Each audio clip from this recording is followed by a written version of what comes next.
Hello नमस्कार, स्वागत आप सबका आपके अपने उत्कर्ष यूट्यूब चैनल पर। जिस पल का जिस समय का इंतजार था आपको, वो समय भी आ गया, वो पल भी आ गया, वो घड़ी भी आ गई। क्योंकि राजस्थान के अंदर रीट मेंस की बात करूँ या थर्ड ग्रेड एग्जाम की बात करें, अपने आप में एक महोत्सव के रूप में मनाया जाता है। और बहुत दिनों से इंतजार था कि सर थर्ड ग्रेड की वैकेंसी कब आएगी, थर्ड ग्रेड का नोटिफिकेशन कब आएगा।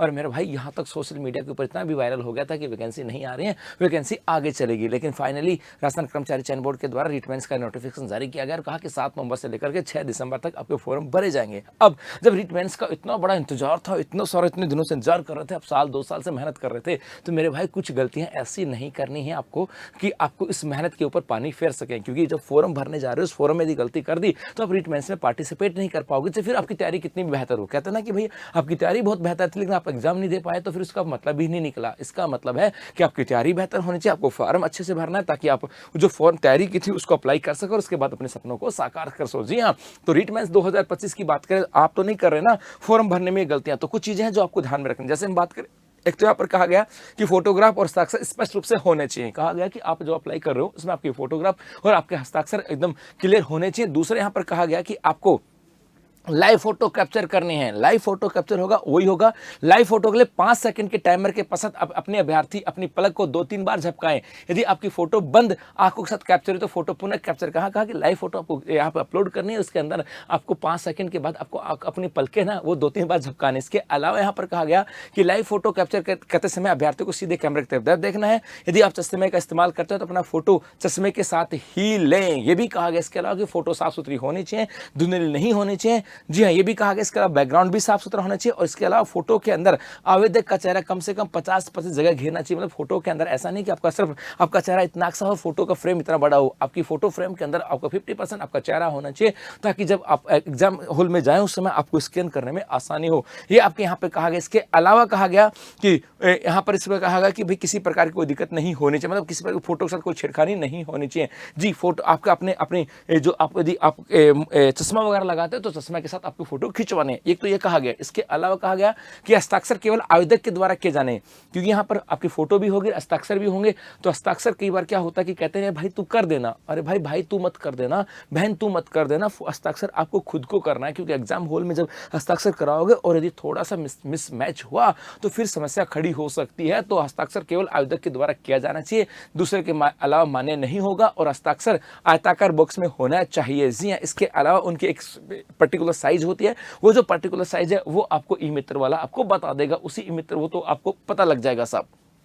जी हाँ, इसके अलावा मोबाइल फोन का उपयोग कर लिया गया हस्ताक्षर का फोटोग्राफ स्वीकार नहीं किया जाएगा। मतलब मोबाइल फोन का उपयोग कर लिया गया हस्ताक्षर, मतलब मोबाइल फोन वाला माने नहीं होगा। इसके अलावा कहा गया कि ऑनलाइन आवेदन के लिए विशेष निर्देश थे कि आप जिस श्रेणी के तहत आवेदन करने के पात्र है उसी श्रेणी में आवेदन प्रस्तुत करें। यदि आप SC में हो, ST में हो, OBC में हो, EWS में हो या जनरल में हो तो आपको अपनी कैटेगरी के अनुसार ही अप्लाई करना है। मतलब जिस आप कैटेगरी में आप हो उस कैटेगरी, जैसे आप सपोज करो OBC में हो तो आपको OBC में अप्लाई करोगे तो OBC का सर्टिफिकेट लगाना पड़ेगा। यदि OBC का सर्टिफिकेट नहीं लगाया तो आप जनरल कैटेगरी में आ जाओगे और जनरल कैटेगरी के लिए फाइट करने वाले हो। इसके अलावा कहा गया कि भाई ऑनलाइन आवेदन करने से पूरे बोर्ड के विज्ञापन वगैरह निर्देश ना वो अच्छे से पढ़ लेना है। और ये जो आपका आवेदन होगा ये आपके OTR के अनुसार होने वाला है, जो ये आपका जो OTR होगा उसके अकॉर्डिंग यहाँ पर आने वाला है। इसके अलावा कहा कि आपको समय के साथ आपको फॉर्म भर लेना है और यदि समय के बाद आपको फॉर्म प्राप्त हुआ, मैं सपोज करो 6 दिसंबर की बात की, मैंने कहा कि 7 नवंबर से लेकर के 6 दिसंबर तक फॉर्म भरे जाएंगे। यदि आपका फॉर्म 6 दिसंबर के बाद प्राप्त हुआ तो फिर आपका फॉर्म जो है वो स्वीकार नहीं किया जाएगा।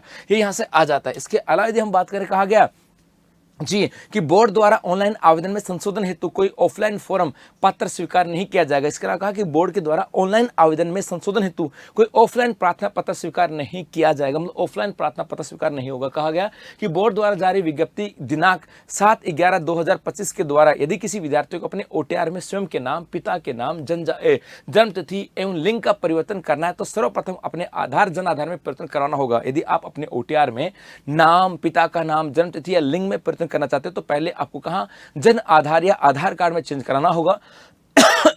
उसके बाद OTR पे जाकर के चेंज कराना होगा और OTR से यदि आप चेंज करा दोगे तो सबसे डाटा OTR में आ जाएगा। जी हाँ, तो आपको पहले अपने आधार कार्ड में चेंज करना होगा, उसके बाद यहाँ से आ जाएगा। इसके अलावा कहा कि अभ्यर्थियों की यदि आरक्षण श्रेणी दिव्यांगजन श्रेणी मूल निवास में संशोधन करना है तो पहले ओटीआर के पेज पर आरक्षण मतलब आपको जो भी चेंजस करना है, आपको सोचो सपोज करो आप फॉर्म भरने हो और फॉर्म के अंदर आपको चेंजेस करना चाहते हो अपने नाम में, पिता के नाम में, जन्म तिथि में, तो भैया वो वहाँ पे पॉसिबल नहीं है। पहले आपको ओटीआर में जाना होगा, ओटीआर में चेंज करना होगा, क्योंकि फॉर्म ओटीआर से भरा जाएगा तो ओटीआर से डाटा जो है ना वो ऑटोमेटिक यहाँ पर आपको एक्सेस किए जाते हैं। तो जो भी चेंजेस करना है पहले अपने आधार या जन आधार कार्ड में चेंज करो, जो चेंज हो सकता है, उसके बाद आपको ओटीआर में जाकर के चेंज करना है और ओटीआर के माध्यम से अपने आप यहाँ पे चेंज हो जाएंगे। इसके अलावा कहा यदि कोई अभ्यर्थी अपने ऑनलाइन आवेदन में संशोधन करना चाहता है तो आवेदक के द्वारा ऑनलाइन आवेदन भरे जाने की अवधि के दौरान अपने ऑनलाइन आवेदन में संशोधन किया जा सकेगा। जी हाँ भाई, 7 नवंबर से लेकर के 6 दिसंबर तक आप संशोधन कर सकते हो। इसके अतिरिक्त ऑनलाइन आवेदन बंद होने की दिनांक के पश्चात 3 दिन की अवधि में भी आवेदकों को अपने ऑनलाइन आवेदन संशोधन करने की अनुमति होगी। अर्थात यहाँ पर कहा गया जिस 7 नवंबर से लेकर के 6 दिसंबर तक आपने फॉर्म भर दिया, यदि कुछ गड़बड़ हो गई है तो चेंजेस कर सकते हो, यदि नहीं उस समय आपको पता नहीं लगा तो भैया 6 दिसंबर के बाद अगले 3 दिन तक आप अपने यहाँ पे चेंज कर सकते हो, लेकिन इसके लिए आपको 300 रुपये का शुल्क देना होगा। ये बात यहाँ से आ जाती है। जी हाँ, इसके अलावा कहा गया यदि किसी अभ्यर्थी के ऑनलाइन आवेदन में त्रुटि रह जाती है और वह किसी कारणवश त्रुटि संशोधन के प्रथम अवसर में अपने ऑनलाइन आवेदन में संशोधन नहीं कर पाता तो उसे अपने ऑनलाइन आवेदन में संशोधन करने का एक और अंतिम अवसर परीक्षा आयोजन से पूर्व या पश्चात 7 दिन हेतु प्रदान किया जाएगा। हो सकता है आपने 7 नवंबर से लेकर के 6 दिसंबर तक आपने फॉर्म भर दिया, कुछ गलती होगी, आपने नहीं किया, उसके बाद 3 दिन आपको और दिए जाएंगे। हो सकता है आपने वहाँ पे भी नहीं किया तो आपको एक अवसर और दिया जाएगा एग्जाम के 7 दिन पूर्व या पश्चात, तो उस समय भी आप चेंज कर सकते हो। लेकिन कहा गया इस अवधि में ऑनलाइन आवेदन में अभ्यर्थी ओटीआर के समय दर्ज की गई सूचनाएं, नाम, पिता का नाम, जन्मतिथि, लिंग अथवा फोटो, हस्ताक्षर और शैक्षणिक योग्यता के अलावा शेष परिस्थितियों में संशोधन कर सकेगा। इनके अलावा चेंज कर सकता है। इसका मतलब है आपको पहले से याद रखना, आप अपने आधार और जन आधार कार्ड को अपडेट रखो।